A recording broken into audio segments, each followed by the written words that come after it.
أظلنا شهر السلام ضيف يزور بكل عام فإذا أهل هلاله في الكون ينحسر الظلام. Alelodi ambari malamen nalu ana walnyu maloni barka bla foli silalma watini nati almen beladeni sinikal tol malo ana radio banina naye radio Bonheur FM di aymi masorna 101.4 la aldiana role ambra nyo masro émission bele bado fenendo ay flame ma ko spécial Ramadan nimbase kotan andi ana lonina kumbolu andi ana lonina belelu andul woleka alumanyinika kabanka slala bla lamenna lu fenanye nyinikali susu naye alufe alla dina ta fenfelaro walma kono la frido yalla walma makodo nyaye alla dinaro aldi woleli ke radio Bonheur FM na ka wonyinikali ke o mo ba men woleni ambolo yambi ka foka kana anna question beladeni jebi anye woleye dol karamo dol la imamu dolla dawa kela bilibili ana jamana rebu makoyi mobamin dolla bi o dole ambolo ya aleto ko docteur Suleiman Sidibé nimalo anda finina kafo aye directeur national adjoint de la Ligue nationale de Guinée o mobali ambolo yambi inshallah taala sana nye numéro takadi aluma technique tafanfilaro we ana nyemo balidi Elhaza Kramo Dumbuya ale la kuma kan kabla fonro kala se lamennaluma amanyina barkabla ni foli la sela alima docteur Suleiman Sidibé assalamu alaykum. Wa alaykum assalam wa rahmatullahi ta'ala wa barakatuh. Docteur ansawani la nali la bi radio Bonheur FM na yala docteur foli kan jomay bolo kanya ira ka anna. Alhamdulillahi rabbil alamin wa salatu wa salam ala sayyidil mursalin wa ala alihi wa sahbihi wa sallim. Ambari ma usaz masare namo anko kon de sawani anna na la radio bala na radio Bonheur la namo sunkaro bamena bi jumalon bamena teletana banfanana namo kulle rabbe nyoma odi wallahi islama la treti ay bera de ni ben natala namo Allah kila sallallahu alaihi wasallam ala sabal treyi an salafu sole do kala ko ala wati men dol daluma wati de kononi bi Allah ko anna bi ko ina nyon kuna fo islam dinaro namo an sawani ne wala namo badima bela de ni fola kayira ka ila disposition namo fana se ko ke ma soro loniti Allah subhanahu wa ta'ala ledi namo ma utitu min al-ilmi illa qalila walloni fitini min karfanana insha Allah ne keso men nara dan se ko ke wala ko kinyo hakili foli keso mayni ka ila ulla munema ko no fili meno ila dinaro yo mayni ka yo long wala ko ila dina bara ese so ya raibo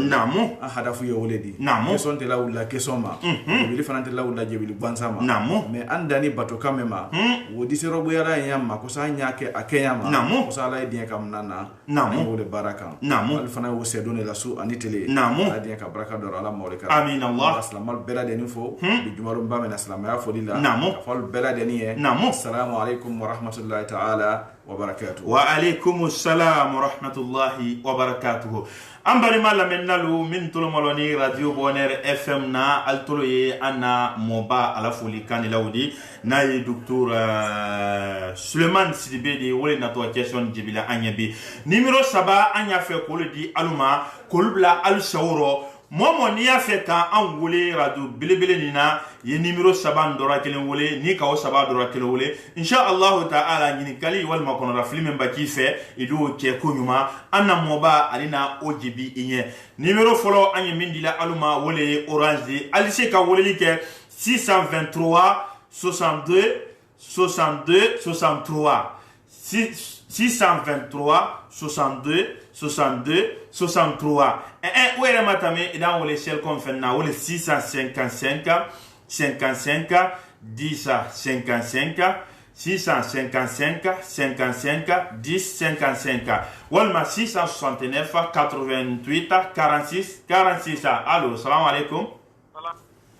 salam alaikum allo mfa itodi kili kala mini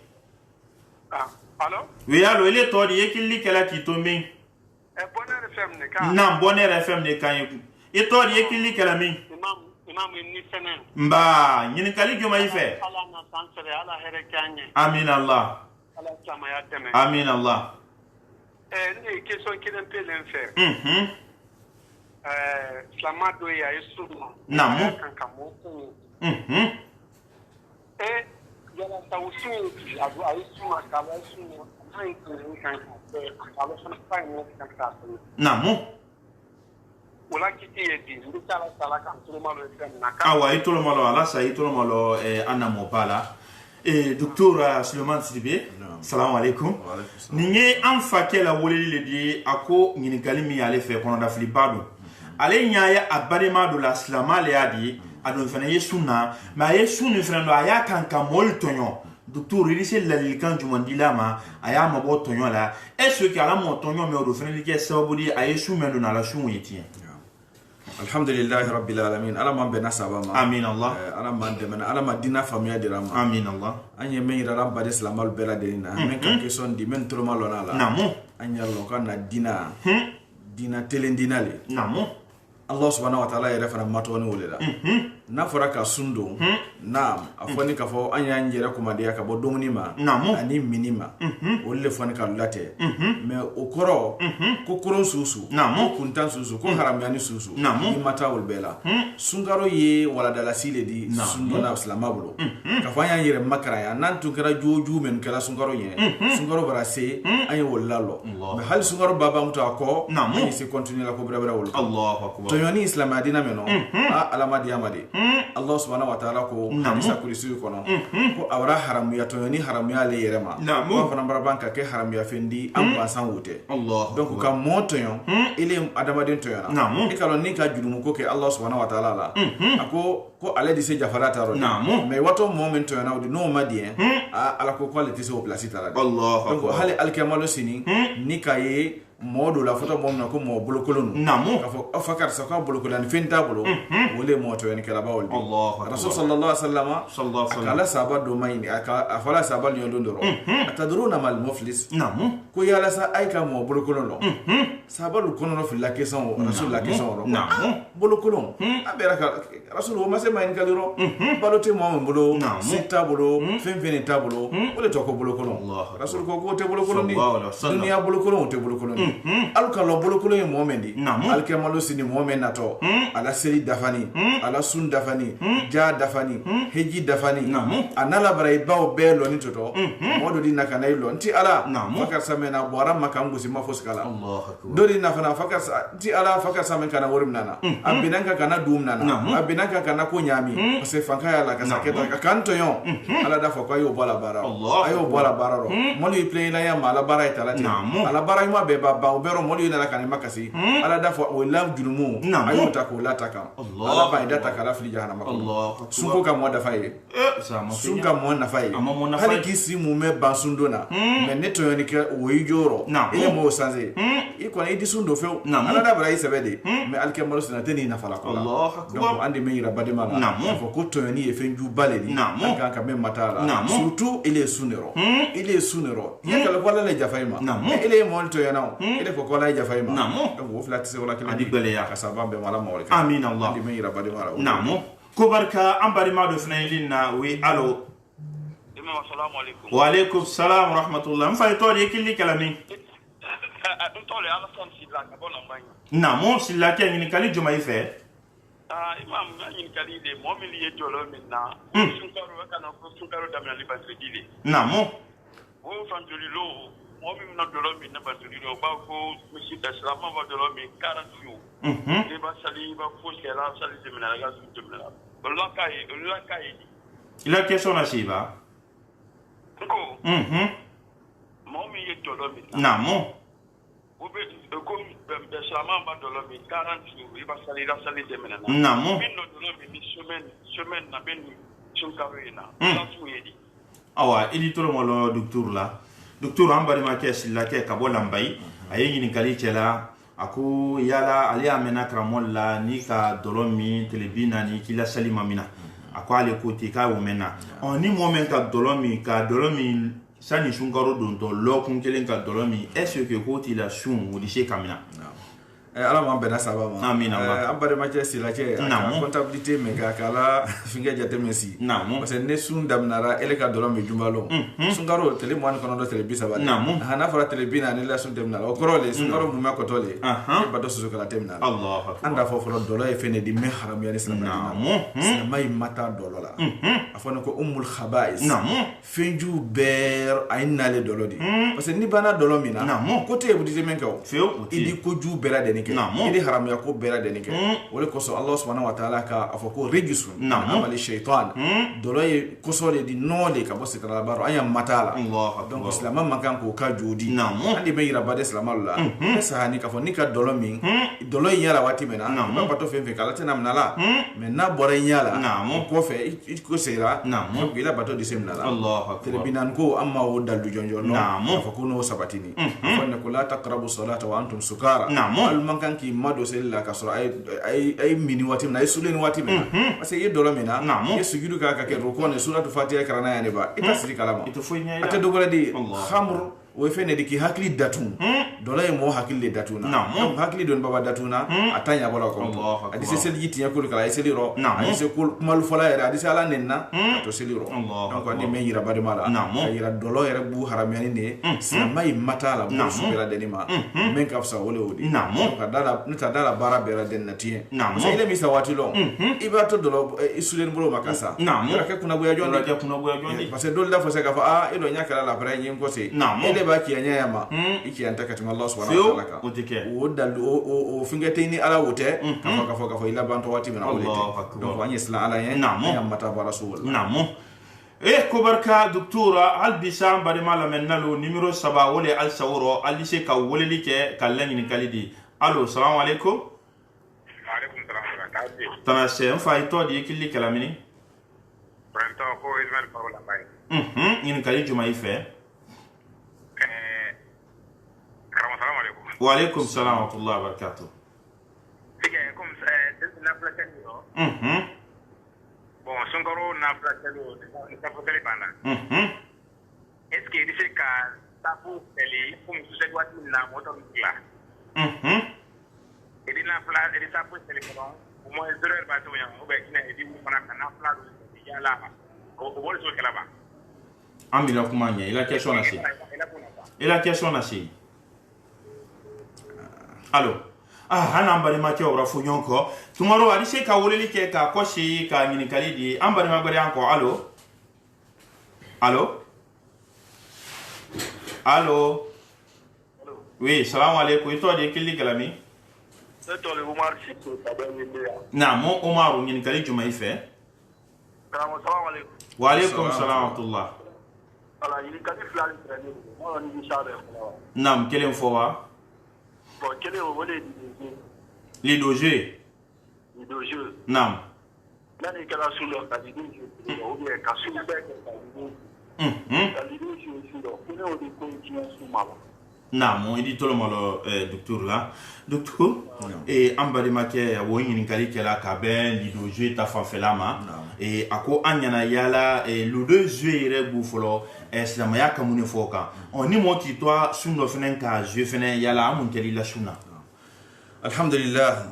ala ban pena sabama amin andi mayira barema la sisijala namu wole ka foko fendoli namu islamaya maharamuya mais ake ay mo la sila kudolema namu islamaya yi aharamuya ka ben wolema afama ko saddu zaria namu kanin bela den kalo haramuya namu mais afoni ko kini bolo la musote wala kana mafene parce que watu ila sila kanine ma namu ni kalido jio mafene si zio wolu ni finga zio finga wolu ni dumena kan ala ban ay bola sebe slale kan itekala sebe minaladi idani ala batukama seli di makili itule ala iko ku iban la finga yoro mena ile piyo ko ile tanki maba wolsila seli di na korota isini seli di na lallo isini ila zema kana seli wo bula ile zira ala ban ila fokuba ban tukido seli Allahu akbar ko me mo bla lawo est-ce que salama de safara ka fokuba bla lawo salama si fola donc yimatal wole kafsa parce que même wato fardala tibina mo seli ro jani yamma hali kele dia ro seli wati base kwa ça fait kɛlɛ la lɔ ka seli kɛ ou bien dɔnni ye kɛlɛ la dɔnni ye seli waati n'a fɔra o la k'a fɔ ko lidozu ye wala marasizu ye wala damu bɔ wala wala tɛmɛni kan i tɛ sen bɔ o kɔrɔ surtout sunkaro mɛn na an de mɛn yira abaden la f'an ye sunkaro ko faamuya la parce que an kana ye kɔngɔ mina gansan an kana ye jilɔ mina gansan parce que ni le bana suli dɔ na ka bɔ fayiri kɔ ma kana se wura la ça fait yafe ka koli kɛ min di tele la tɛmɛ kan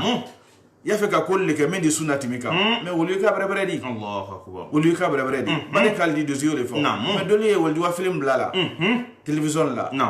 ayidi ko ne na suma janfala film ma fɛnɛ wala men bɔtɔ film wala fe haramiyani basa ile sundu na ko ala jafa ima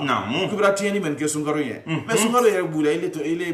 nya ye haramiya ko la itule musical la itule haramiya ko la idai haramiya ko ro ibolo ye haramiya ko la o mo la sutiya la Allahu akbar rasul sallallahu alaihi wasallam ka hadisa doro ne mo men ka ibrahima sundu na ne makuma kan jutu bara kuma kan jula imoto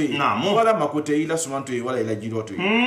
donc on y a long qui to suno les yeux amay Allahu akbar les yeux to ifio ite qur'ana karan ni ma qur'ana ro ala ko foke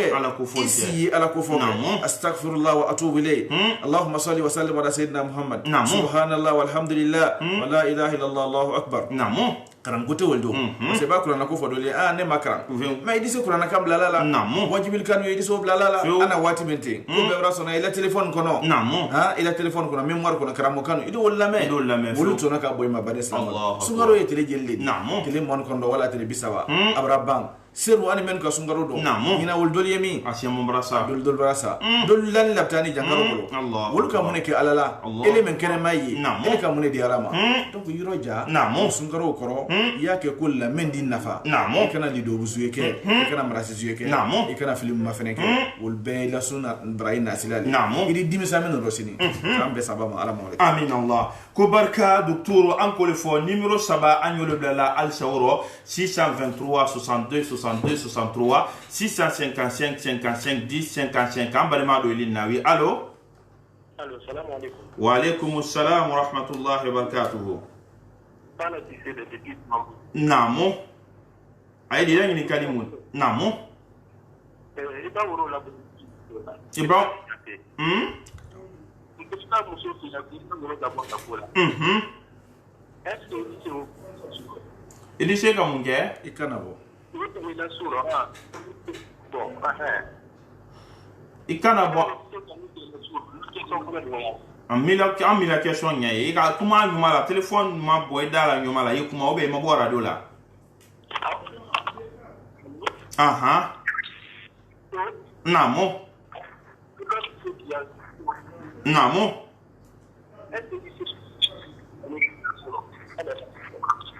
Hai aku be après kilike kama soro résultat antingon famuna. Allô? Oui, allo. Il sait qu'il quoi chez Kilima. Numéro Sabadora qu'il a eu 623 66 66 63. Docteur Suleiman Sidibé Ole Amboule Ambi. Micro là Alpha Massarin Abu Darda. Nam Ali Seka Ole Like. Ambadema do yanko. Allo, salam alaikum. Wa alaikum salam wa rahmatullahi. Mfa itodi ikili kalami. Nyekile kala kindi ali. Namo, mfa ilangi ni kali mundi. Nyasi kale ko kende ko ndafilina. Namo, okokile we mundi. Ana ne aka soro ale romi imam mi anna salla Allah imam folo. Mais ayo soro jodu ya na allu mo le kamil don katti kono. Ya na dikaka selo imam ko ba kama kan salam. Jo ya jo jomandi. Kiyo mu chenea. Ayi kanun kela. Wa ya da wakilin ma a kana ya kanun kela ya na ejike kaka ile bogu ile min ka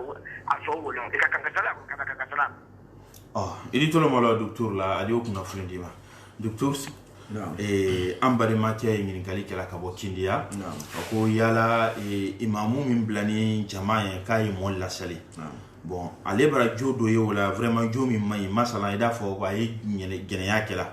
yala est-ce que ale ka kan kilo imam shu ko fe ki saliwa ustad ala man bena saba ma ala man de bena an ya lon ka fo ko imam ya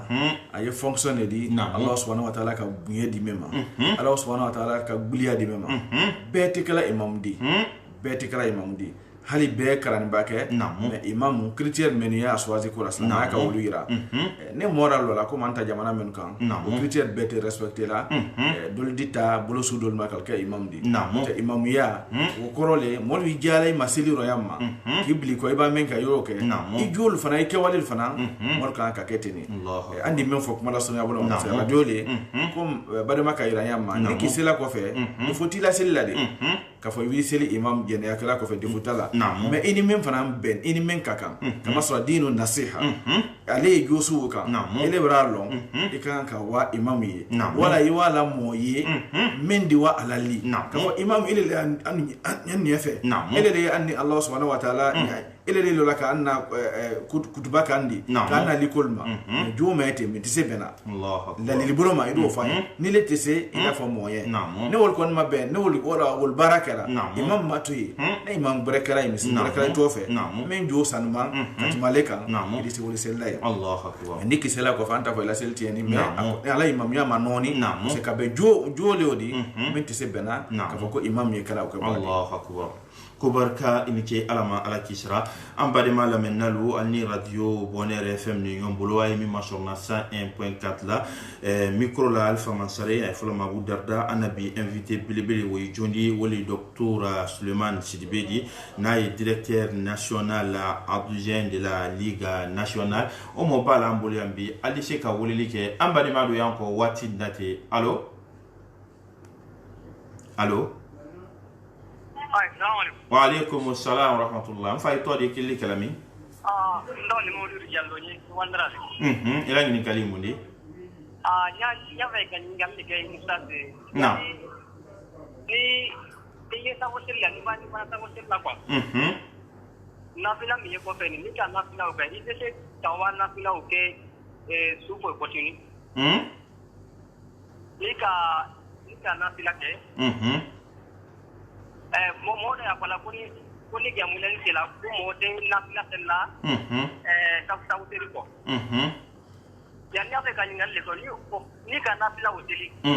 ibe se ka wa na fila seli ya mulen la mre la kuma nyai ko barka inike alisra docteur Suleiman Sidibé ambar make ngini kali kala anyi telke nafira mini sallawdi sunkaro tele tamfoloni tele mois naro bonu banda ambara do sociali fenendo yala est-ce que il sait ka nafira o sali ka waki la doni ka banki wuli kana sociali walma ye ndoni nto yi la yena ye sociali aya fait alors docteur muni akanka munke mun kafsa naam ustaz masari ala man bena sabam amin allah ye masala ledi akuma bra wuli dam nasisi naam anani komene la abra bla dam sino naam be nyama kaninde naam dam na sungoro dam nama ka wasi tele moana nafla isella tele tana ban fana base mol di wuli sute ma fana nafla sel ko ka wa socialim na niro ma mol la kuma la wuli niro ma mama aisha la hadisa aka fo yoro ko rasulullah suseli tre tani kile sallallahu alaihi wasallam ko magati minablo tani kile ibn abbas abdullah ibn abbas fana na hadisa ko rasul tre lo tani sabale sel ana radi wa do lo ko suseli di wa fo lo maniko dolta ko bisabani ko ma rasul sallallahu alaihi wasallam ala hadisa buray akoko salatul layl mathna ko suseli lo fla leli hadisa mol la qaida kono rasul la kuma kam anake wali ul fla bi nyombe kuma kan ibla la nyafe أكمل مكو إذا تعارض السنة القولية مع السنة الفعلية نقدم السنة القولية رسول برافو تا كده أكمل فو أي ولا بلا لا يفهم وكرة مندي كم بعد ما لا كيسون جبي رسول كول صلى الله عليه وسلم كو سوسيلي مثنى أما دامفالا كفو سوسيلي جلدي أكوني كمن كتاني كلين تاني سبعة ولا سبعة دونك شيخ عثيمين رحمه الله شيخ بن باز أي بما ينكر فوزان والما ينكر من مسالما أي بيكو الأمر فيه ساعة كون كان مولو رب بدن ولا سنان كفو بنفلا سنان بنا نفلا سلان كان سوسيلي بركة كان جاء رسول ما نعم أدا دورو جاتي سيلي رامران جاء رسول ما من رسول تنبيل لو نفس سفسيلي كوفي atrebana wati juma atrebana fayde selle susil mewdi lo kelim pesa suratu bakara lo kelim pesa suratu bakara ay ala hadisal kono joni yan nobbi men dise lo kelim tala suratu bakara ka doti donc ni kam hatta tarawih kelmatu tarawih ka fo ka seli do ke nyoro iro nyon ça fait nafla sel baba o jete yalla comme ibri reposer doni une heure ba se fana wala midi fana ki wuli fana ka sel do parce que be ko abeto ko qiyamul layl tahajjud ba qiyamul layl ba tarawih ba kam no nafla ba susil la bela de ni ma rasul ko li sallallahu alaihi wasallam salatul layl masna wa flaflale donc an kana mon ro bren ko asiro ne men kan nafla seli abana fana susil wati sera kaye ka fo nashatu yala kula ziyala ki wuli ko seli an kana wo interdit parce que na manya rasul ta ko donc amba adaduta an kenya fana fanya wuli fana ta nan kan bi mol ma fere mo jeli an no sungaro baba me suseli kala kado mo jelle yano kado sungaro setan baba bana banne o dolti ay te bulula wala ko hali san karo tan kilen ko wen sungaro te kilen mo jelle yano menye sel farda lolu kala 100% Allah akbar mo jelle yano donc ne me wati sera ne nafila le sunnalo saba dol tre wol make ay reg o sella dol fana tre ay tunda sella jamara tra sella bonal Allah akbar liente sunni nafila selo wote ne menu ka ke wol dabra iso mais ne me make wala ne men ka nafila seli kana fo makabra bidia wala bara juke imman kan ka o kol finge ne koni ayra kom anna lon la bawol ka fal amru fi sa'a ay molto o sa'a boloma nala ka sona mo me woli yeke anu jumura siabi ana ala soso kasia donc o boloma nan ka fonko mom nan mol lo sa nafla selo bera de mo andi wa bara di rodo makanka way fanya ni islam yala maqsud le nyaay samaya meñi ni naslama lu fe fanya nyaay ka fa nafla lu bonda dalakan wala mambe na sawa ko barka docteur Suleiman Sidibé inike alisra amban magbare yanko watinati allo assalamu alaikum assalamu alaikum wa alaikum salam mfa itodi yanki lami to la veni kamara nyal ki la sma bosia namo kamara ke ngini kali juma ife wala ngini kali me da ta ka ngini ka te ngini james la ko ma me dia je la yala o non ma ka je ali de ba pale la yala lo mi soro nara ka de ba pale o e o da hani idi tolo malo docteur Suleiman Sidibé la docteur ambare make ngin kala min kon da fli ale la wol benni ka wa ben jini game sujema yala men ye gili game sujela ka odita wala dembaya balora est-ce que a odi ben ayalla dembaya balora ba docteur alaman be nasaba ma amin Allah ante ko mala jayala namo c'est islamaya kono o kiti lani boro islamaya ko wori suranya wolu haram yanni wori suronto bolosu wolma islamaya ko wolu haram yanni de iri c'est islamaya wa halallahu al-bay'a islamaya bara julala daha abraka baraka moysra mudara bayni moy barayo yake wolkan mais gine jam subana tawul bazuye finga wol bera deni islamaya ko wori suranya wolu haram yanni kama soro na mo jirika li bulla dena ka woridi mo kili mo fla do di bola ka odi mo to wodi ta men yasu ka islamaya wor soro yasu islamaya mawla da hafi an ko ni ya lon fa men li men ya soro ko Allah subhanahu wa ta'ala ko ayre ma ko razak hala la ba dunia beso ka bola ala trésor lo kana la nafolo bana wele ni ka selam la bajiro alawli no ka doba wala nala ka be harje dunia kono no balla harje ko fanyi to ala harje wala ko mo fanan tesa ki to dunia itesa ka bo dunia kono ki harje to abaka yoro lon lal ko mo harje yinina ka timile ire ka kala ndi bolandi wa angola andi wa shin andi wa dunia fambero ko harje yinina me harje fana yinina le timi wo bera deni ite bodu ko le ka fe ko harje do to donc no limana na rasul ko fa ajmilu fi talab ay harje yini halala boloma ko ka fa sila do men ko barka docteur Suleiman Sidibé amra famu ya lisro kan ambani ma brefene yanko oui allo assalamu alaikum wa alaikum salam mfa itodi killi kalami to ne ko mede yimbaya na mo mere ngini kali joma ife kadam mabbi radio Bonheur FM na namu ye kan juma mena force so kano okay kia fo man ka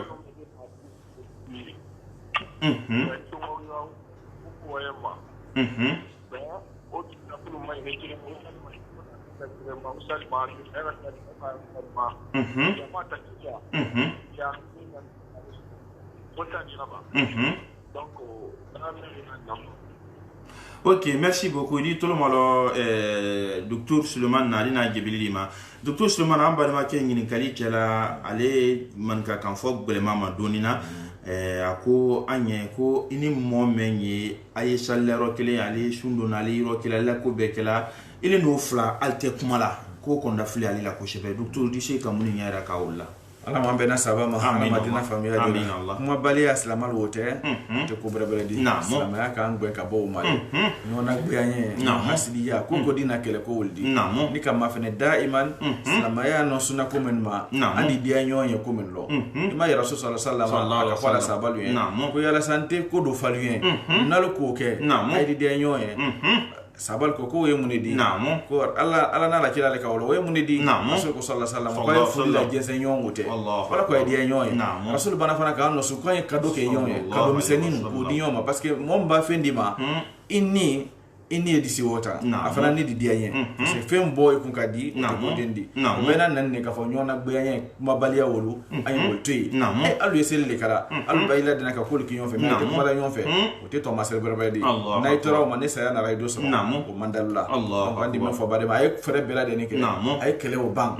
ale men wato mubada ale men wato ay wa bade ma na o dokini fano buyen ça fait o ya ye ka fa ne ba kuma fe se ari fo ko mbaranje ma ni kala wole sitra itala dana ke adi wa fo dole ay kana fo ima ya ami fo ile fana kana fo iba kuma bla se donc ile biri re maji ay la ko fanga ale ma rasul kama sallallahu alaihi wasallam laysa shadidu bi sura ko fanga mayate mo me mota la kabbi inna mashadidu ni kama mo fanga ma ay yamliku nafsa inda al-ghadab imone wati mena mo me ya yerem na la ala mone wati ko le to ko kera moya donc mo ba da kurula ile ba ko afo ka fo iblala donc kuma blala ile le fanga madi parce que ile ora se ni maîtriser ile ora se yera la ade masa yera la se ba wadi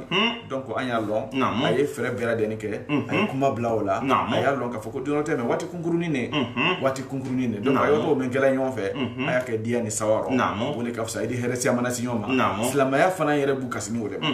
donc ala amin Allah ko barka halbisa ambadi ma salamalu ali sheka woleli ke ambadi ma do yanko allo assalamu alaikum wa alaikum salam ito di yekili kelami ne to la Abubakar mo na mo ngini kali jumay fe Abubakar yini kali me ne fe na mo ko bo ba ke sunna de ka ko kula ki de sunna de ko ko manye kati kula to sunna de ko ke to kai ok idi tolo malo docteur ambari ma ke ngini kali kela ko mo ba ke sundo me a doni ba ke te yegita ya ki kan kiko comme kawala kali min kela don ba ke kiko docteur ko est-ce que kono yisunti yala ande mayira lon la do ya fala ko tabrid ki yele la suma kala ya ba wara mo men ye jamana lo wiyen waran ko ya kala waran ko ya ka waji ke kan mais alasia ba anya silana akana kodo kila ça fait wati bayle jikoro jilima na la makitike na do wara ikono aji idala fanfe ba mu wala mune fanfe ba donc ida matanga note ko li woto ko judi so woto ko judi ko male ko yiba do bonaka clim blala yiba climatiseur blala ala suma kele no do ngo c'était menu ya wala afla ka fanyon ko siama ke ta clim yiro meno kana ko fala donc ira la suma o suma tara wara ma wala wiem rasi kawajiki kan ke sunti ya ko Allah ala bana sawa amin Allah ambar ma brefnali nawi allo assalamu alaikum mfa ile fenen to di kili kalamin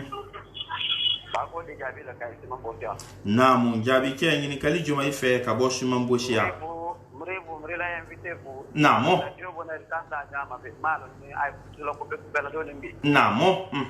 de bigene bora non di fada radio fada anta ala magere me kandi me nya pe ka iso jene la ba mo ka tialko namu na nyi sa ko lo bi ko ka na juma yanga anta ko be ka ta fure namu silama mi ayere la blani kafiri bulu silama mi ye ayere la blani kafiri bulu namu alle abalula le silama en abunde tena la sinte tena la bara pali ale aka ngaila na bunde ko mi amusu ate bara foi la faida ai bara mena yaki kan kafiri ole abaluka wodi sunka kafiri o buli fe wolle roe silama kuma ni silama na munne polole ya da yeso sunkaru kai ba aya bara le bana ida jina na te ko te ka ko ma ke gurle ka hotel ida jina na me ale bara ire rabla ke bulen don ko ai ku su do de kera ba ba du mu da ai ba lu da la bulen ai sunna donc on y a que pour les qui étaient dans le oh ay ko men kala ay barala mo men bolo ko shube kala e ka muni lon ko mu juma ay min kala la vraiment shikani muma voilà nka min le ko ma min kala la bolo men de mo me o dai do sur la pe ni ba do sur la ye la bara le bana ye baru sere si donc islamake fenen bara la fayene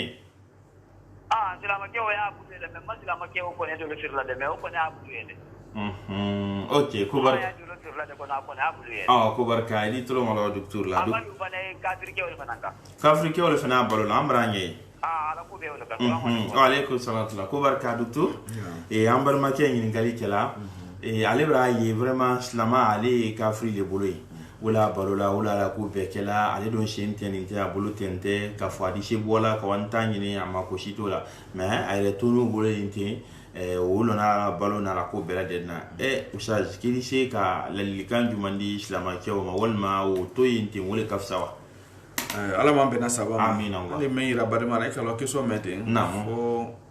fo detay ay la be parce que tise kitila namo nyasuma ko ke so ndiyam mata namo folo folo ko ndi men fo ke la sunna ta ka ko defo ya la sunna defo ta la sunna mais ay barala ke do bolo condition mena na so société le yo bolo bara dia lo ya bolo ke do islama ke kana aw bara do la bara men ko to di ne haram ya bara to di aya bara la wala ay salata la wala wala aya balo la wala ata fo ma ko julo mais bara do ko mfo di ne do ko bara o ya bolo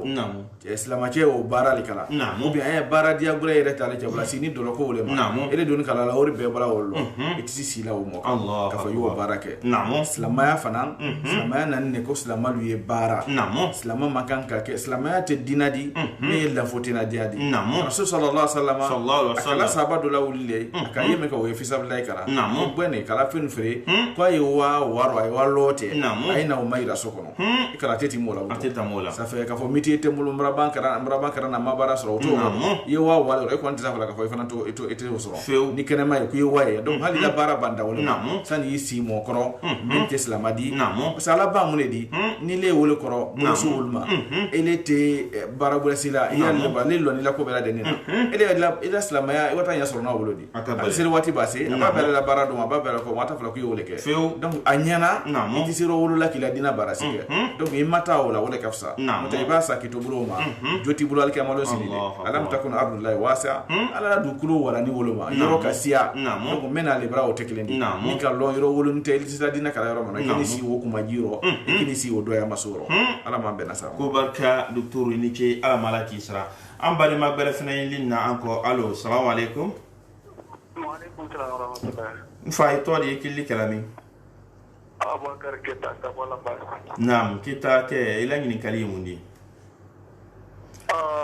assalamu alaikum wa alaikum assalam wa rahmatullahi wa barakatuh nela ni kali foroma mendi kada kuma na kali abulu ma kwa ben mari pour la fiancé para wuro saba bela ba ko me amara manikala ale wuro saba me mandela mon fait kenadi bolo flana saba na bro bela bo donc alu dede para mol bra fo ali dem ko para mol al prise ka mawa para dem to dalu ma me anyalu ma kono na fudu diploma ko ma ke fo donc bin narabo dem so ni tema ni dewu we munye dia nyaka kolo na si sukaro mena ni muslim so di isu tela u be kila modo sunte na ma donc na yin kali yoro men trafe ka sala basro le assalamu alaykum wa rahmatullahi wa barakatuh wa alaykum assalam wa rahmatullahi wa barakatuh ko baraka hiketa docteur naam e ambari makena ikita kede ala gini kali mindi naam moli abrabo musoko rawru foro labo kawru flana labo kawru sabana labo demuso la mol beshi kanyo yal ko bo amra dien kan demuso ta kadi ma fudula mais en fenen sini anyal ma konona ayina fudu fendi ka lon fo ka koy maloke to wara to ro dembra na bo kono a y'a fɛ k'a lɔ o den bɛ o de yaala silamɛya la mun ye denw kan kelen a filanan n'o ka tibili kɛ ka na suntɛ malo i la yala o suntɛ su bɛ n'o de o wulise bɛnna o tɛ bɛn an balima ma ko ye o ladilikan de la docteur ala m'an bɛnna saba ma amin den bara bɔ ko min na suntɛ ko man dɔgɔ suntɛ ko kɔni ka dɔgɔ ala an bɛ saba ka kaba lakini kɛlɛ kɛ ndi donc question mɛ ten naamu ni kama fɛnɛ ko sensible to abul kama ko sensible naamu fɔlɔ fɔlɔ furusu wol tun b'a la dan naamu an da fɔ ka ban no de fɔlɔ fɔlɔ naamu ana mol ba fa ka fɔ denmuso bara ba la ban no naamu mais kuma yɛlɛma ti dɔw waati kuma kan baba la bara di naamu ko se te kala ko to bi kuma yɛlɛma brasiya Allahu akbar cɛ dɔ lui naamu na ni ye denmuso ka fɛ ka ma sɔrɔ to adi se woro wala bɔbɔla wala ko finga o dama adi se mana kala denmuso baba kala saudi ani na fɔ ko fɛ konte furu kɔrɔ o kasiya ka mol denmuso la ɲami ka bila ite wole ko son lolne na fala ko meno fo ay furu sariya o bela den natili na sebe furu ma parce que woro la bɔbɔ sa woro jelle di ka woro dama sa jelle di donc dol do finga wala ko mol denmuso la da hay après abasa sebe na yoro ma buto idina abratunu donc wole ko son lon lal ko fo fo ki ro jaka furu sen na tunu o fana fo denmuso tilu ye ay kan to denmuso la bla la dol yere hali woro kelen bala bo ou bien aba fo to ka fala fiancé le denmuso la bla no di few o ye ko le di men may ido ni ceni muso aye jini ka yere de ka bela de kala asiama don na la kala furulu ça fait très son den du soron après dina muruti ou bien jeba we sabra ba parce que akalon son na bolo Allahu akbar donc an ni ko se badama la kuma ma na sura ka fo alam wal kala da hanye ka fo baraba ta ka tala ka dama few parce que furu fen ko wolu hali a maki bolo ay dise dati silala ka fo vraiment wati fa karsa mere na furu fendi boto ay flala benero mais seriya e kala ko furu seriya men foni shahidai adl wol fla seriya no wol brasoro ka fo seriya baraka furu la ay brala timi imma anda fo ka fo demba sororo sa fama ka fo mo den wodi parce que seriya baraka la bra ba finge furu fen ne na ratoko mais anya wati menani bi kuma ile mamra siya ku juya wole ko so anya fala même beni ni bora dem soko akana dan wuro ko klimade ayi furusir le ka kana furu fendi hala ma be soro mais furusir ye ke be seriya o ma ayi takala timi ama wala ka fsa do woldi ata musom kon bra ba dilima abra bala da haliye ka sunte kana kana dima anta fo ma ka fo haram ya fenu mais yemen ko fo la mala da haye we sunte ke kana di donc asiamano islana ka fo dul kana ke mana ko di parce que dolu yere bu ay kala ka fo demso mete mana la lote furu musote ko ka sunte ka kana di motom nala mais ne furu slali e ka do men ko ndira woro mo ta fo ma ka fo ko ku jule wodi we haram le di parce que nay fla be furu brebla le ka e di se ka do kala ye ko ma le di se ka do kala ye parce que ye furu slali ka se be nas slali ala dun ka anno su ka wole mo ala ma be nasaw amin allah ko barka docteur Suleiman Sidibe hal bisani radio Bonheur FM ni nyombolo aldise ka woleli ki alla ni kal allo assalamu alaikum wa alaikum salam wa rahmatullahi ta'ala wa barakatuh ba ko de jabi na ko ko chombo ga ko imam ka jabi ni ke ka bella kuma na ke so ma yo ne ke wa de ni fu ma ko de ko para ko da ko abanye ale yoro le la kala ka mo lu bla la ka dolo nya de ka yoro la ka ti ala bara wo para ko sala abanye bana bora ko ka ti ba de sala ani sunna o tira matani wala ko ka ti namo ye me bana e bar ni abu de bana de la kamari ke yo ba de ni ko ma ka ma so nya ko ko namo mo de ko ma la e so de awala ma so ndi bolo ko barka awa ni ke alisra oranya docteur ambar ma kebra ko sala question ma ka question min ge bi ko islama ke mo bulu moment islamadi ko bela o bulu yintiya ko ay moment bulu bara yi doro frele di bara brasito la wori soro na woli ro donc kuma la sudunya bulu ma islama ke fenen bolo la woli ro donc docteur question o te bembi o te bensi na ka wala fana kuma ro parce que comme question détail wot madame na wara ba sabati la che bare do ko woli te ben bolo susulema do lo fere la dankani na fere la ro no dankani no ya mayra la o dankani ale danga wolle tema ele sto sona worodi donc te bembi ate besini ka fo ay ke woti bara o ya balo so ko salama la ko barka docteur hal bisa ambari magbare fana ko allo assalamu alaikum wa alaikum salam mfai foi todi kili kami ekele kana ka bo anje na mo todi bona jere kale na jambo sole te kan bulu ule brala te ke singol na mo bo avant que singol si apali tu manda la sona ti mi te wala asa dentro tu na singoro ponta tu na macchina tu namo ora na te che singoro wa elemente mana faure oye sarala de fa o te sarala ya o fe ka wole lo pa tu sa o pa sana ye jankuru ya traité choumen do na odien sana ye jankuru no jankuru de ava que singoro te quoi namo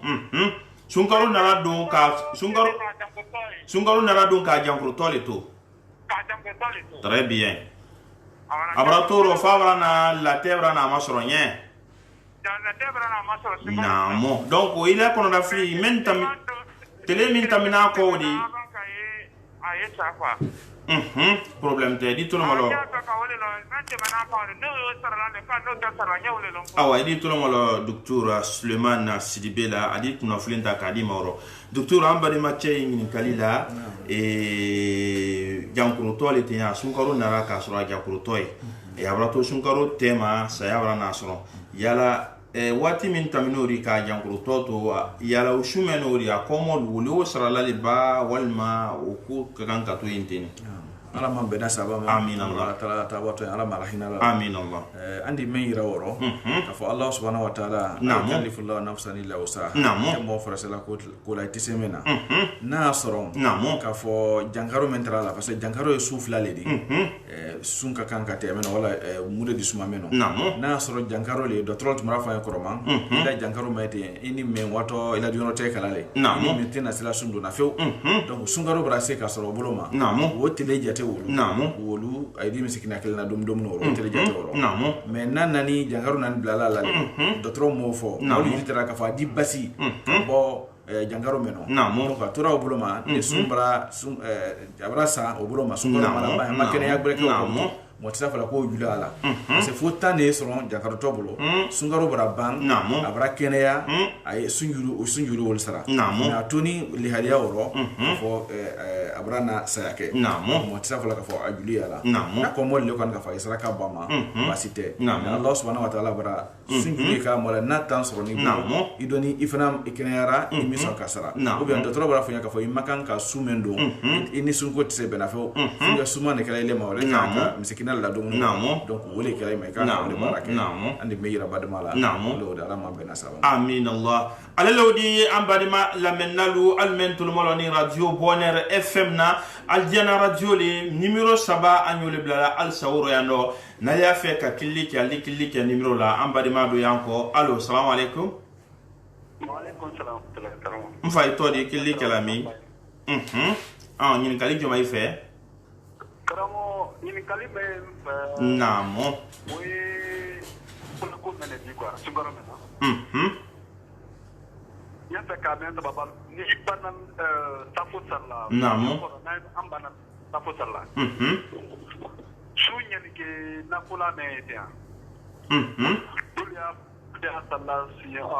lo tan de lo sei pate ala la kala sala lo tene sidera abdo ani sultan kala ka me mafusi sali lo sei men fana salla du tala mani kana te ha kene bolla malo na kula na be kile di mili kina kula akula salla ka totin du tala malama ko non kan ana mbari ma wara funyon ko ka sabu ke resultat fan feladi hal bisa mbari ma la menna lo wali se ka wureli ke 669 88 46 46 allo salam alaikum alaikum salam ay din fa ito di kili kelami tanasta namo ila ni kalimudi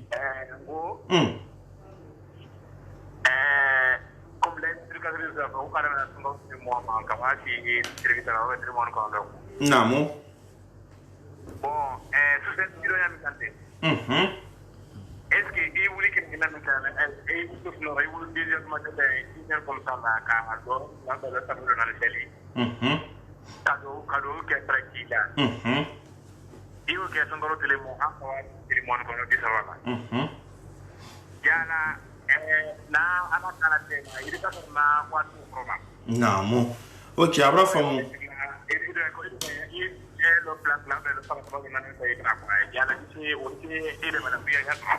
ok ila kuma bara fam mais ni ka fo ko salite kala ya fo ko salite kala misri la mais sali ko ni wotela docteur am bari ma kebra ni kali che ala ni kali ko abra fam wa miriam yala amro famu yala komi abra ben jankuru mati mol te salla misri kono ko mol salibra yala lailatul qadri men foni ko ka ni tele moani kelen ka wa han tele bi saba walma tele moani kono do yala misri datuni ile me ila lu masa ibi wuli wati do la ka lo nani woro mi shi bakinye yo saliye do ke ibayila yala usaji ile di shi ka lailatul qadri shro braisro alhamdulillah ade me ira badena ko mi ti rafa yama fa yo le famu ya namo ki wuli wati do la hotede ibu yi wuli le fe le tamen koro misri ba datu o ma na fla seri datu de o ma so seli fana nalo misri datu te mola batola lola allah fa wala yaye est ce que misri datu nan kana farla sel lalo amma lalo ay sel fana sel la aya sallah ko anna naflalu sugaro ere la yini bay munedi wule ay bona seli wol ka makara ya wala sugaro baba apete kala jama seli dibutu yi wuli suro so yiseli rasul sallallahu alaihi wasallam kadam na le moldi abana fana kana lalo parce que aslana ko kana farda ya jama donc ale tra ya la suseli ala suseli membe kanu da tra kala bonela ça pas tra tra kala bonela donc ko korote ka ko misiri ba data ay nafla to e wati yake la badema ay wuli anala demba ay wuli bona na maki wuli ay wuli de téléphone sal rati mi forogo a to men toni ko kana dande o layla tukadi soro na hali ila chambre le kono ida soro ila seli a fonante ka foko ko karanaji parce que do ya fala ko misir la amba ke imam ni karanaji la o te obligatoire de karanaji te obligatoire de seli isse ko dama isra lo nan ne sella isra lo tan sella isra lo sey ne sella isse ko dama yoke ni kele ne ila bona yuli seli gita 1h de matin et 2h de matin ila seli oke ni la dembale ni musoni denle ay o seli wolke ay la bona may kana la lo de ka fa ko nafla seli la de suye ni nale bolo su bera de ni anda nyini na misir dalakane anda nyini ne misir dalakante ikele ni la bona ida nyini mo be o fam yasro parce que badema la kuma wra irana mo sama nguya irata ko ko misir datuni mo babra ba amra nafla seli ko ou bien seli ko adoni mra banku la ama banku de afana ma foka fo ni maseli men ke misir la ko temna jamana seli misir la kai salama ka no sabra ka bo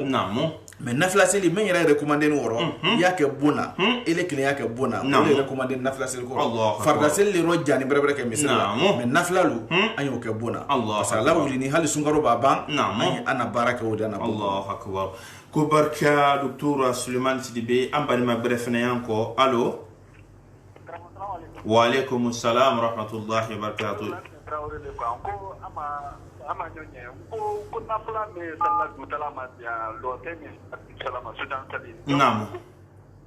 ta ka sala ni ma qur'an lo ka jadin man lo sudan men lo ye woni karana ba ube ya kisa karana di ka kan ka bude ke ko nyata ka wole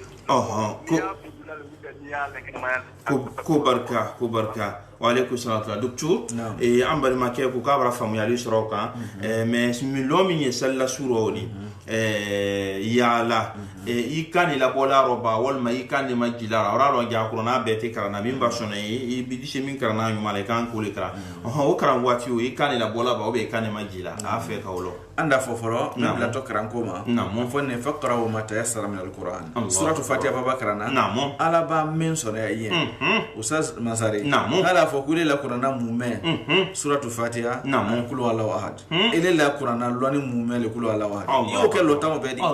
basiti ma fo ele ka kula uzura bi nasile lo kula uzura fa ke ka wole lo ina te ina ka ele ka wole lo ibaba fatiha karana fo ibaba fatiha karana hali ba lo tanselo boloma basiti la sel mais allo fana yikana bolale ba fo yikana bo itika parce que on sellam imam ko fe misilla kana bole kala mais ni kelen la bona ni kana bo ka be kelen ka be yere kan mai te wala la ko juya sinyo tro wala ka fo ha fo moli mekenema eda be yere ma seli kala teni nala ka menson ya inye i wudita o seli Allah subhanahu wa ta'ala nya be jusukuna fana ka be mirialo ko barka docteur Suleiman Sidibe micro la Alpha Mansare Abu Darda ana bien invité way gondi wole ankara mo kedi ay question kan ka jibi anye ambare magbare yanko linna wati nati allo assalamu alaikum wa alaikum assalam fa itori killi kalami alfa bosmande ila ni kali mundi watin kali mingulo namo bani mana mara do ya dinado itu ngaku tangket kakek na ko inaki manye mo membra do dinaro ya dina si ya dinaro namo طيب ولا كو نجي ko barka inike ali saradi tolomalo docteur Suleiman Sidbila ni ala dirama alina o fam yaldima docteur ambari ma ya fin kali kela ale ni mo men ya terile akanitele mais bi oti la mobra islama ya dina ni ka foko te tu ya di show abra don dina gbero aflama ko shia na yi shit la dinari ale bra kono raflisha yala ale no ti la mo kan ka ke di shineba docteur ya fe ye la likanda makoka ala man bena saba ma amin Allah ala man de bena amin Allah shia dina o alfana y kontela salama burku dolle la namo fokeni yonko salama yoro dolle kan rasul sallallahu alaihi wasallam am beka kabla jala sunna shi sallallahu alaihi wasallam ani ala saba nani men ton namo ni momen ka ul slaja wala momen kuma do fala saba wol do namo donc anya yo brasla do ja abrasla même beni ka lali namo ala na sanza kono ça fait mole abrabo sanza kono brasla breja donc ida lali ala na sla brebreka ita devoir yo ledi ita bara yo ledi ita to la yere bolo ba ke brasla tana de mama ibi bani abrasla breja abrabo sla brebreka ele seko le kala butun hal na dana do uma iba basil la ite rosi parce que ibra lali ibra bosla siama ka ate bena ala tala ko ala ya jusukun na sei kabla sla brebreka ini wole kakam makan kita ala de wole anna mo siama fingala faka sabra keta ele di tala wa ke ibra sitana ma de mama ibra sitana ma wole duma sitana Allah aba men masoro donc ayo toy aba men masoro ayo toy ala ba ha salama na tokaladi Allah akbar ba anna lon la ba me imam sharawi Allah yarhamuhu kala funga dole kara rasul sallallahu alaihi wasallam ka yahudiya din dole suyo wala rasul nyaji bora ala ko membra ko sitana bra se mena bra wadi safa bra sakatu dina meka ko alle nani ni ka fo adama dinu halu la kana kalbla salama donc naka mo membra sa filis ka adi mone o di bala ko juya parce que ala bara tremendi wala ko la kana donc wole fana ka kambe kono fo adama denu anya be matenten kal masama na slabre breka wala ko alla banke tuyes la kana ala mo be na sawa amin Allah ko barka docteur ambari magbari anko allo ima bo radio la salam alaikum ima boy la radio la o be yeteli radio kama giflo walma ima bola wala mfa ito di killi kalamini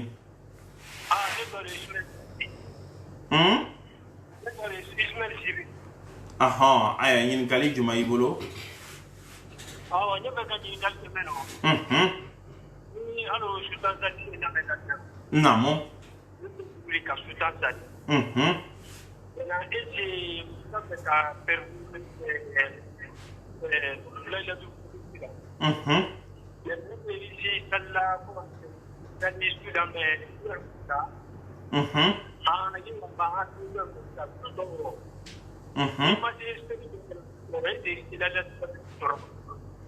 ay réseau coupé là il a une qualifié à la quoi chez Donba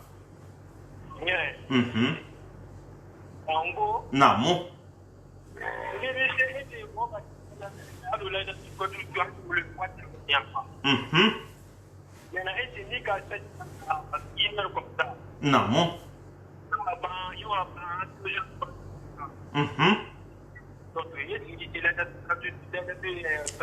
namo namo abranyai kobarka docteur mbal makengi galla ka ben laylatul qadri shronko lema moli mendi aleti shu be la deni shrona na rishi ka do sali kana 2h wati dula ka sali kana 3h wati dula kana 1h yala obo sali ka banki la est-ce que laylatul qadri ada adi abrahi shron anda ira wa billahi tawfiq ana mo bena sabama amin Allah kafo Allah subhanahu wa ta'ala ko le fattakulla mastata'tu na'am an yasla alaye ka ba an se koma ikalo barima men ne man kalme kala na'am misri datunko wole bara ke so men la se na'am parce que ni le tisella imam ko fe ile makram donc na fara ko ile seli na'am ka damna iner ma ko wasi ha fo 3h 4h ça fait 40 manti kono wole dol kono filla ka bon ale la karam mume ka damna iner ma ko wasi 2h kala abara be fala donc ato o koto di wuto ta na imam ne ko fe ke son su wote di anda ira ka fo Allah subhanahu wa ta'ala ka be lo ka isi ko damao iuli to ka su ler kele mesere odi c'est ala ki be sema ni bena la ta de suma idi se amasorna ka be la sel ler wo fe parce que ile ka ala bato ka be isi ko damale ani mo men la ni sonoro te kele di men ka sumu me ke sonoro ile men ki wuri ka fa mfarandi se mena wolete andi ko ndi meira baden la hali ni bana sel la wol koro ili francis ala ko folu yede ili sisi la ka do wulke ili sisi la ka ala ko folu ke ko ma yemme fala astaghfirullah ko la siya subhanallah walhamdulillah ko la siya salatu kan ko dum sallallahu alaihi wasallam surtout rasuluka do men fo mama aisha ka be layla takaddu suma mama aisha ka rasul mayni kam ka fo nen kallon layla takaddu suye sume din kan ka do make allah subhanahu wa rasul sallallahu alaihi wasallam ka ira ko ko do men najimi wati wala wala allahumma innaka afuwun tuhibbul afwa fa'fu anni idi so fara ko la siya o bela de kan ni men bete ke lodi kiseli parce que ni ka lo kiseli ni se sera oro si ni wati ni ka qur'ana ra se qur'ana karana wala idi ala ko fo la siya ha idi suma jafa o ala bato le nafla sel manuele ça fait yeb mo bakala ro yama ifana ibrahim sorna tele allah akbar moment ki lo iner ka wasi 4h ani moment ki lo iner ka wasi 2h ka wol braite kile di wala yese jate men kala ro ala fana sorna mais comme ala kuma ile ka de sule kan ni sa sorna halika baraka wode ala mablana hariyo amin ala madiram amin allah ko barka docteur ana wati fana kan ka senenen doni atina mena ba ke na dina mawi alo ambade mado linna wa alaikum salam wa rahmatullahi wa barakatuh namo kita ke ngini kali juma ife wallahi barima ke allah dawa be ala diala yen ngini kali mi debolo namo nya ila moduli sula sunga do sundo do sulu na kwa donc bravo ko de tulo mai mo donc alti ho ya tena ko de ba namo kali ko kala wo nya ro ko na pule ke ma wo ko de ko ankal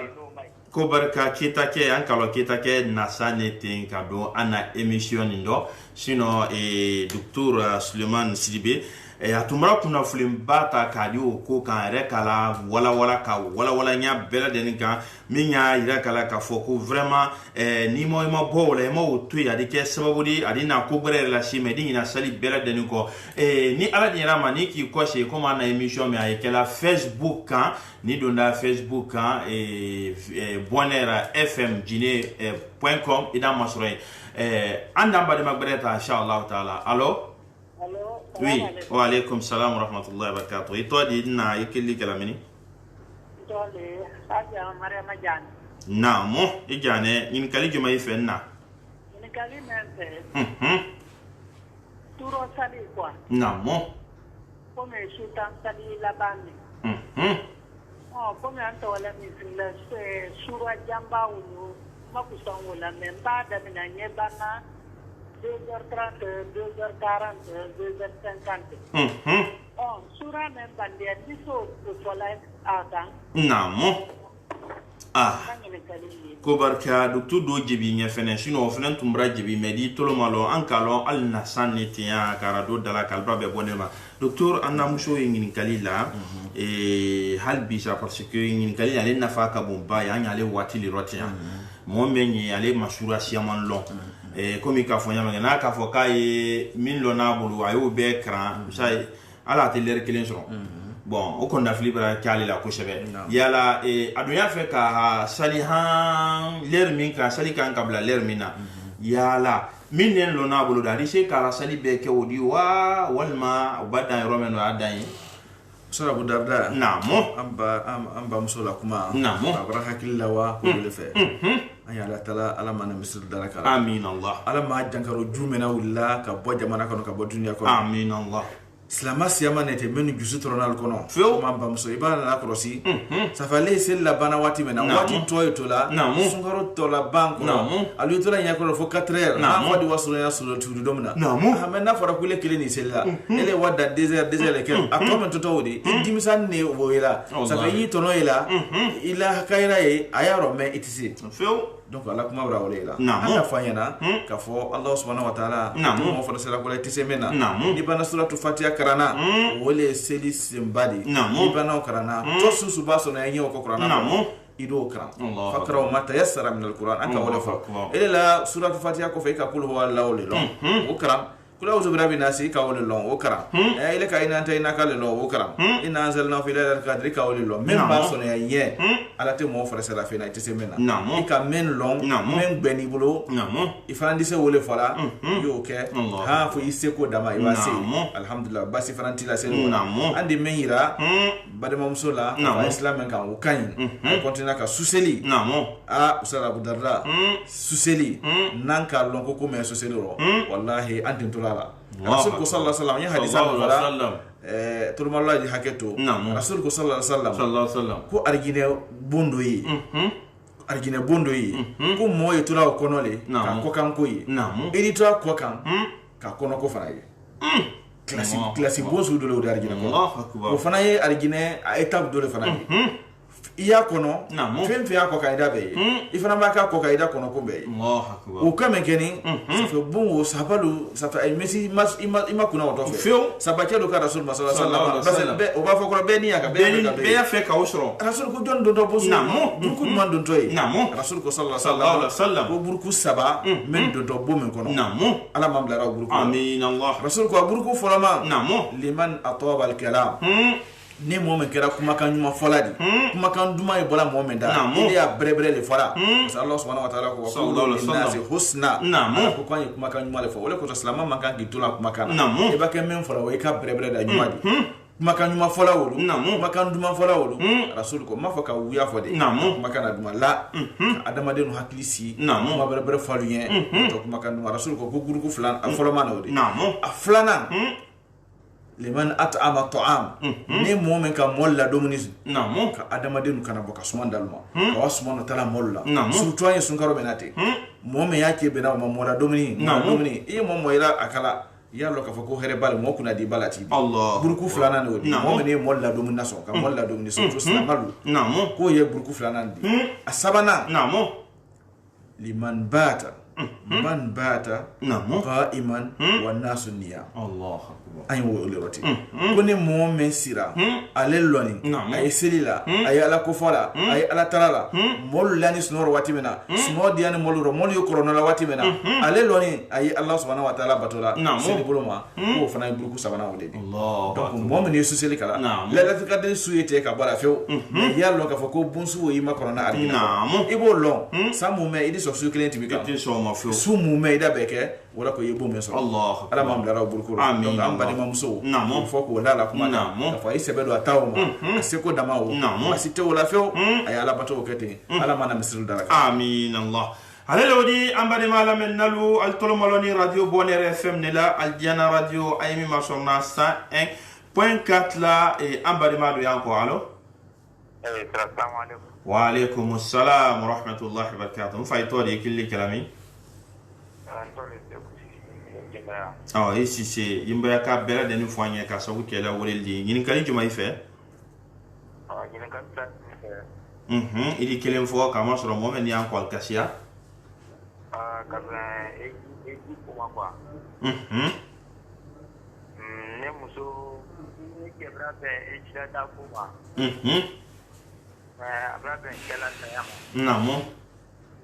ado la na fanta ko ne ko muso ka la na fanta aka kawai kiwo ba ka kiwo ala na fanta yi tolo malo ankara mo kela docteur bari ma kay ngin kalila keni muso alrabe amale para programme tali afa ko yijila yiji préparation baratiro anyo wuli anyo wa onara ben kela sayama ke sa ko fe muso ka kan kalanda fanni do ya la muso ni mun ka kan yondo ayi si ka kala landale ke folo ba walma ay wani jili lawa an ban ma ke afa ka o kunna fuleno ala man bena saba ma min kan kuma la sunya bolo ma muso ye wasila sei ayala la nafanita nakala nafanita akarona antelita ba nakara muso kono mari na fa moy wati na wala la dale woli na bana wala inshallah sangure ala ka waka kana yana inshallah wa wala farda Allah wala kafsa donc docteur nasi ma sangere la siwro do donc atama kota ini ci ala ki sara ala ben se ko le nani blala ko ti won ke mais sa ko le nani blala donc adon ba fo afon ko muso ke basa foye la na fan namo halelodi ambari mala men nalu e mo flala kanka albaro yambi anabi invité bilibili wole docteur Suleiman Nasidibedi en Allemagne lo aye directeur national adjoint di ana ligue bunda ana islamaya bomba la ndo anyi do kila aduna barango bela deni shijani kende ya kudalma alabulu alamulikira ale shedo mina islamaya nye kalsra ke argine di alabulu alamulikira ambali magbere ya anko wati nate antengina la furi la sila karamo dumbu ya manya fula wati bela deni na kaleta kala Umar Baka umena ana kolel na sanfe anya fula wi allo assalamu alaikum wa alaikum salam na mi kita ngini kali juma ife namo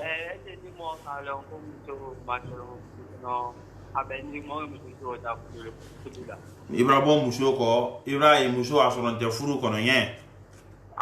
na beni yota furu la yen il tout le monde docteur là inchallah docteur marma kele Ibrahim muso ko vraiment recherche ke ka waye muso ni ama soron furu kono donc ale do fene aya fe ka boko est-ce que ali se dahlanya ay boko ala be sabama ma soro ka fa musole islam musole ali islam adi yamma jol kan alhamdulillah mo ala talla men o jobra bra o yaro basite islam mo haram yadi basal ali hadiya mo dale may rekete akayre yaro donc mo tese akuno bla mo tese afinga lawro ka fa ko ki ba furula Allah ke o tese kala hakedi ala mo bena sa amin Allah ko barka ay nyawle kan ambani ma bere anko allo assalamu alaikum وعليكم السلام ورحمة الله يطولي كل كلامي نعم كاميرا مشو ولا نكلمون دي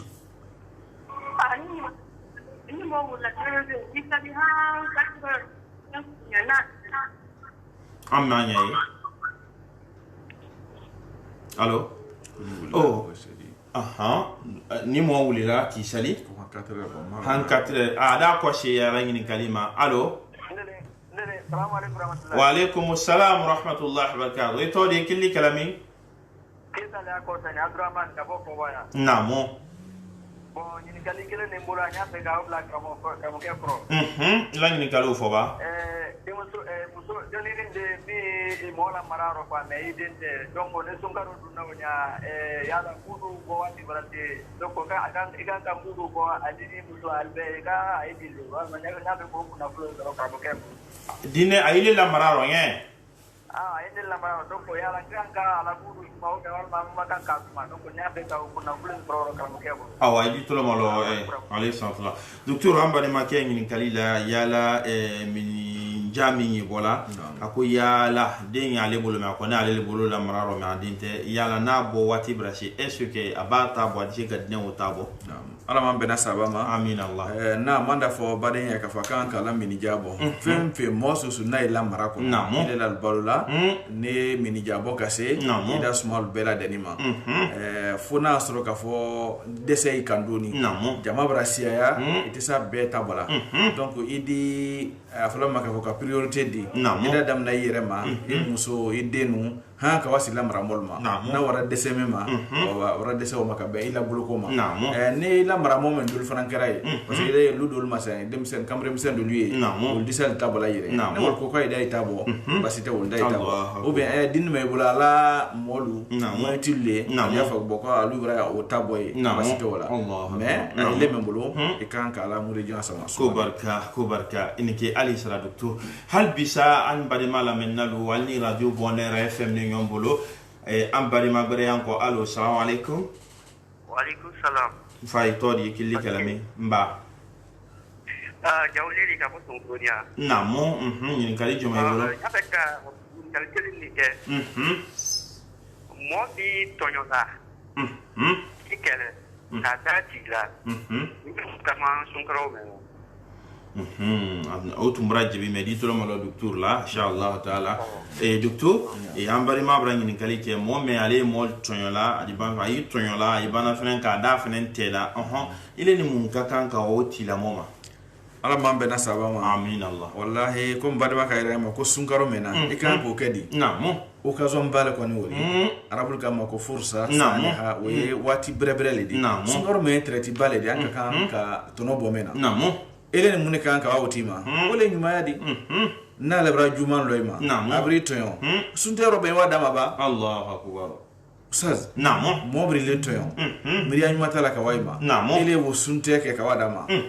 ko dole wodi fiu ibra ko dole ke wodi ibra balon balo zuye ka dama wodi ele si wuti yo ko fili allah akbar asema no ati adoli malo yalale namo ati malo ya ka ne men kala fakar samena abra insara menela islamani woli kaka namo mo ba juman kila ile ya brebreke allah akbar sabachedo wala rasul sallallahu alaihi wasallam allah jira ne ko nofli nenni na molfe namo wati bene le ayuma kala la me ati malo na made alu ya juman la ndra nema rasul ko wa itaslauka namo ile ya brebreke tu il continue ka il continue la brebreke kini bilal falla juma woro allah ko ke annaka tusafihum alikum ya ilakum wa yalali ça fait mo me ya brebre a juma ke ile ya brebreke la ali ya ila lati mal ko ko modi ma ko lo allah imas la brebreke allah donc andi men fo bare bani namo ani men ka kan ka woti namo ay ma ka wama na ma se fen la ma ayafu allah ay wala fa fakar san nani kana fu nan tun kana fu allah sangaro de ay do ke nyoya ay jangaro ba wati menate ala na tanga ka bama ay le ma brebre allah akbar donc nyuma ya namo ju yo sara nyuma ya allah wala ka sa namo an bela deni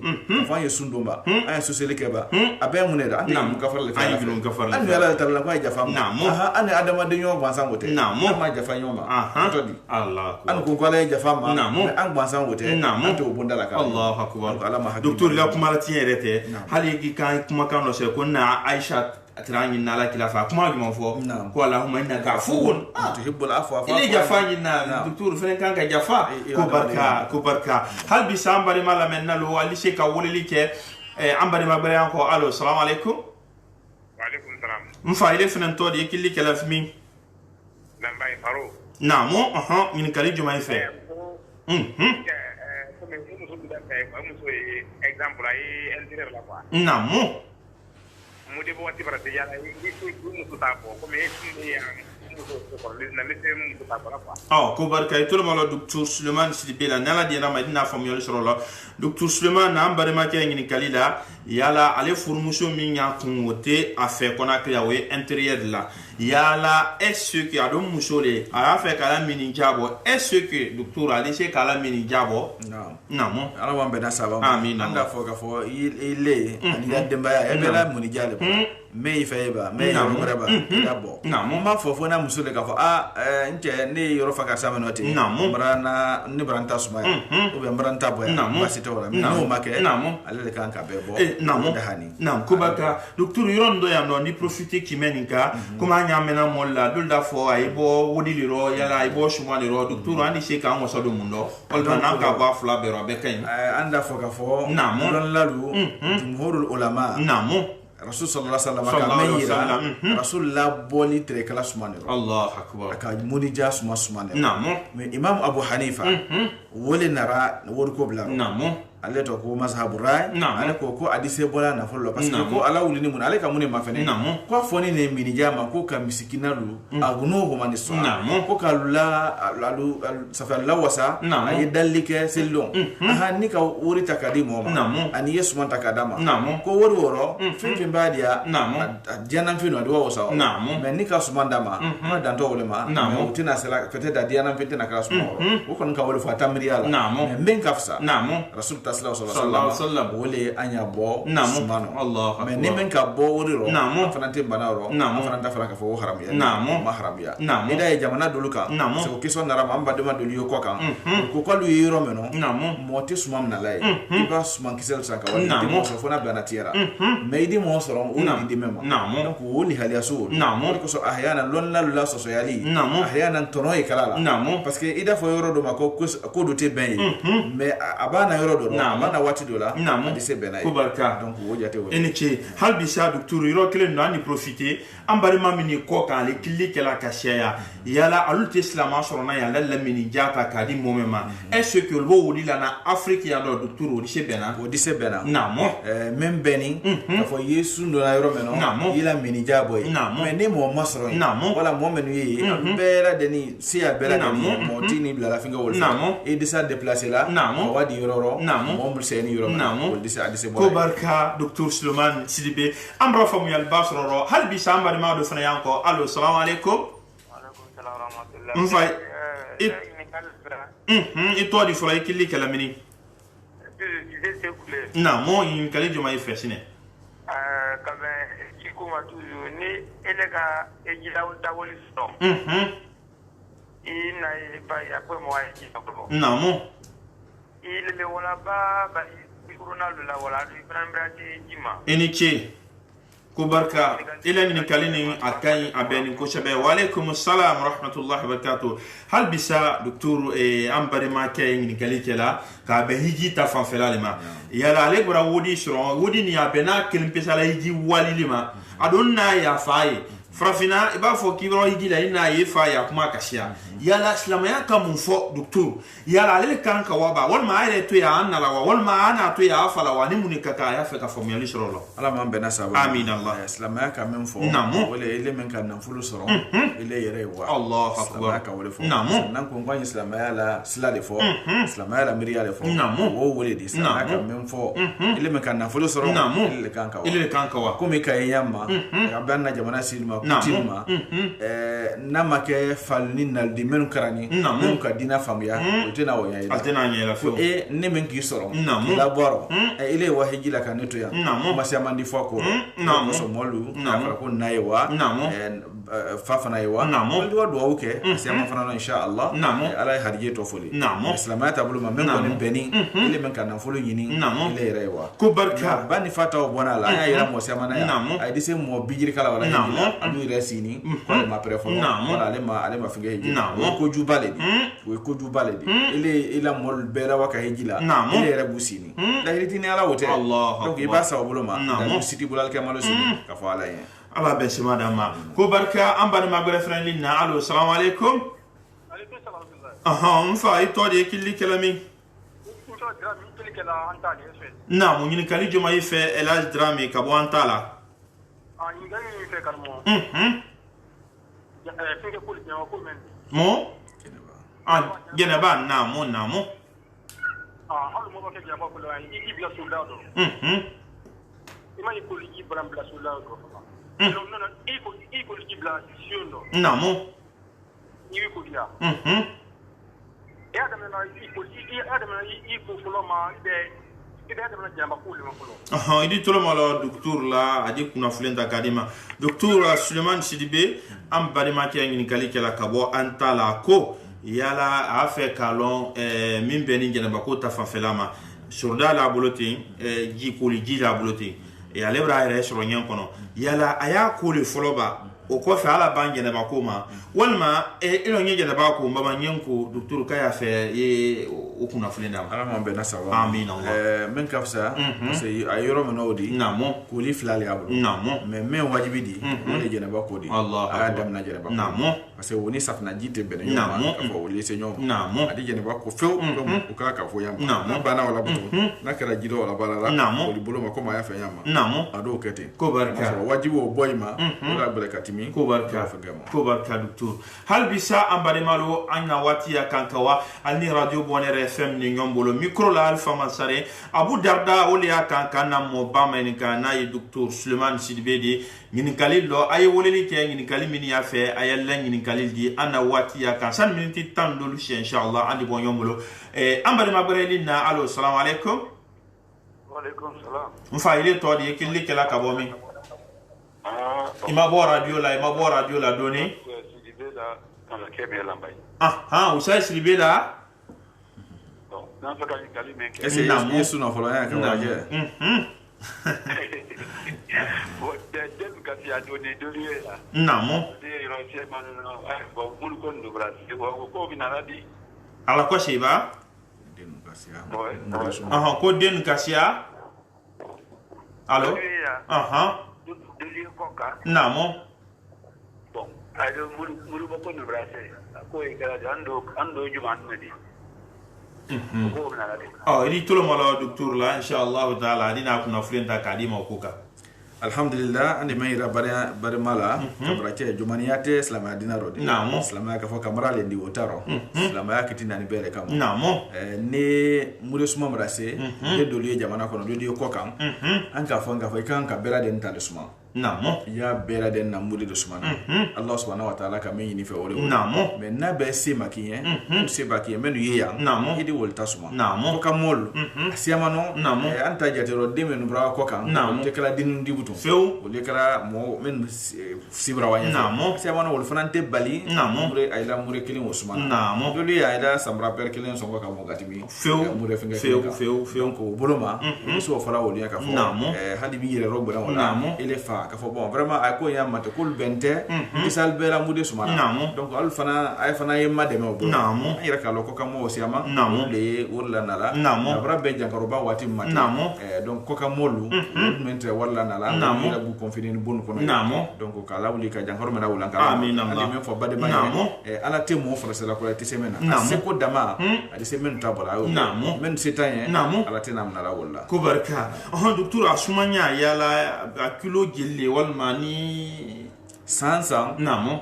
ligue islamique ye afingala ba nala sonate na mena inshallah comme kutuba te fingala mena ay dina déclaration la problème lon lal kon ka yira no tambali ka fo anyo finga fo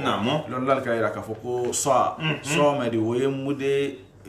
bolo ko mom ça fait modernité mo baté bolo fe nyani wala be na woma o bolo nyana ni ko ma fe na kilo ta bolo ma lon la ko kilo fla ani doya ko ka lon la dol ka fo ko ni ka dafa sabala ba ke mo kelen ko singa teme no wole ça fait te ni ka ma fe na so woma ate sababa wala fitiniya jara quoi mais ko ni ka dafa ni sababa suma basite lon la do ka ko kilo fla ani pole inshallah sansa ligue islamique ana affaire religieuse afana fingela bola publier islam ko barka ala wori ko jate ko ngam fo fana ndi malo kilo jate ma fene o be na wori jate ma fana be di fo ko barka hal bi sambari mala men nalo ali se woli kala kaliya bolo ma sana frato nyona allo assalamu alaikum allo oui assalamu alaikum allo assalamu alaikum ani ambari ma wora fo nyonko hal bisal bi se ka woleli ke radio Bonheur FM na allo assalamu alaikum wa alaikum salam e to di killi kala min namu sangare muso la ngini kali mundi kadi docteur ma namu il sakela mo ile ke se moyenye ne ke moyenye namu tete wonya fere la soron barata ni soron bala sorona yala ita mo ila sin atra no kula se mudi me kuma na mudi do ni kama kadama namu awako ko barka doctora ambari ma muso ngini kali kala zakatul fitri min boko kuma roti yala ibra jate mina masala ibra ke wudi dishe yala isoromba idon kalo vraiment ile bi kapsele ma katamale kandoni est-ce que kan kata kadi isoromba mo ala man bena sa amin allah ko ya dole fala fikulon lal bolo namu ka fa ko momo nala dépenser ile kan wajibile namu kan ka dépenser ke akan wol forcer de ilema namu itila saraka dlawma itila jadlaw allah akbar itila jadlaw namu monna ifa namu olu sen mbake olu balo wala ko ilele ko Allah donc sen wato molo la minija talaka di o ma kala se ko dano se ke fu se ile fu ilo di ale ilo di makan ka rob bren o makan ka kila sala kamna parce que fona bulo di parce que ko e plané di ki bori ala la finga koro ila jata ka di nama ele ka mo dépenser ke mo mena forese bolo ma na bi la jata ka de o ma se ke ibri bori la dépenser bolo ka sraka bla feu te ben fa ku ila ja ou bien mini ja ta ka de mo mena mena dépenser iku Allah ko ala mo bena sa amin Allah kan ka nyawol la ka rofol ni re ka ne se ile fana ya ila wasa ni ja ku te men fi wala ko ila ko beron ko barka ala la wadi ambari mala men nalu ali woleli ke radio Bonheur FM na ambari ma do yanko allo ufa itodi killi kalami ima bo radio la wa alaikum salam wa rahmatullahi wa barakatuh na itodi killi kalami naam jabate muso ila ni kalimu ni me ma bo radio la flo na killi emendi ay ma bo radio la ko min ne fudu min te de yemolo akendi te min ngabola ki fudu ni te de yibolo awa ila nyoni kalli o changement OK o changement anna muso abra ni kalike ako koma ale furunte ko ni denya bolo est-ce que ali so o min jabola ala ban bena saba ma amin Allah sunduna bera deni afon ne ko sunduna bera deni namo muri jabo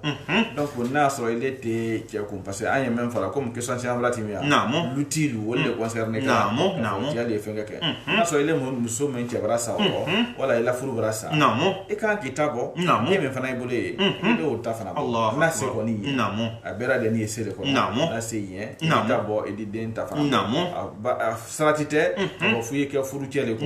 ne i kebra ay la furu le brasa wala i kebra sa te dunia kono ba edita bo editen franta bo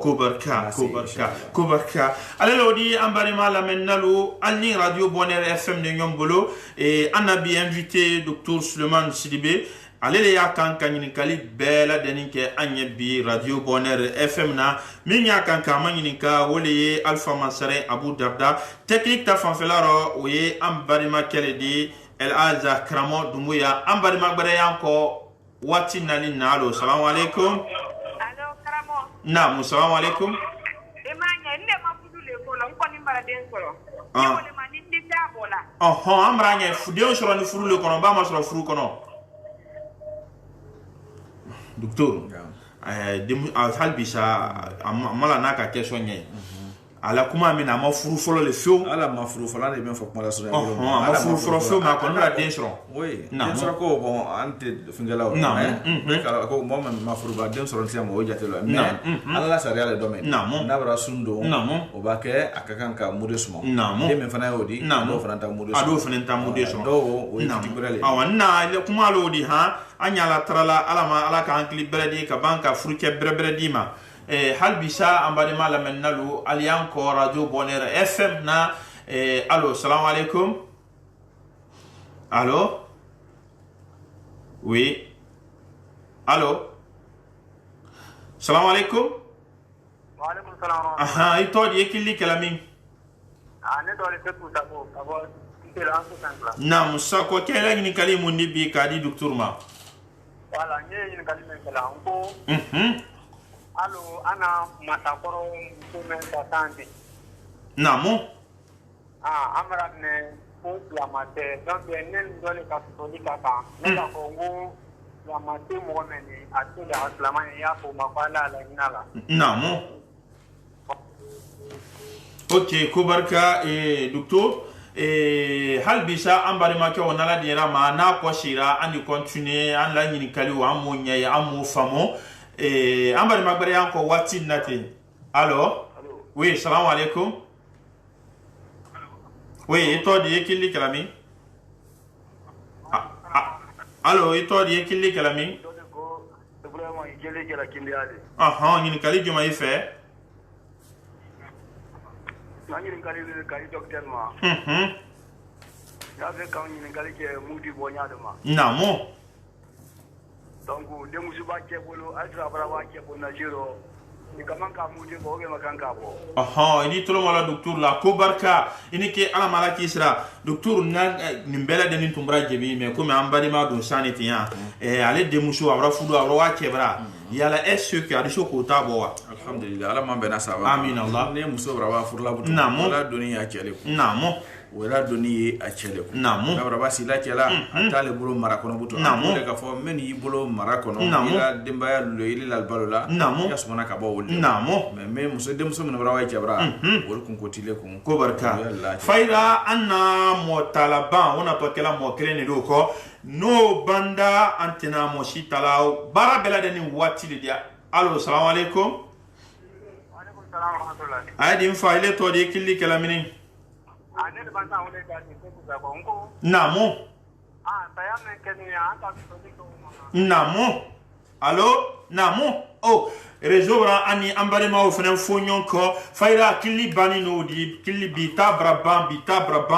et ambare ma la menalu min tout le monde inter radio bonheur fm na aymi ma sona 101.4 la al diana radio le anyani na alfa wati beladanina ayal tout le monde radio banina ni ala diana masha Allah taala alina fa belebele sur radio na ana bi invité traye Johnny wole ana mobadi ana imam ana nyemo na docteur Suleiman Sidibé ni malelo aye directeur national adjoint de la Liga affaires islamiques omo ba wole ambule yambi wole tra kan kanyini kalil bela deni jebi anye do kelanya sijani kende ya kadama la bulala munikera aye baramina ka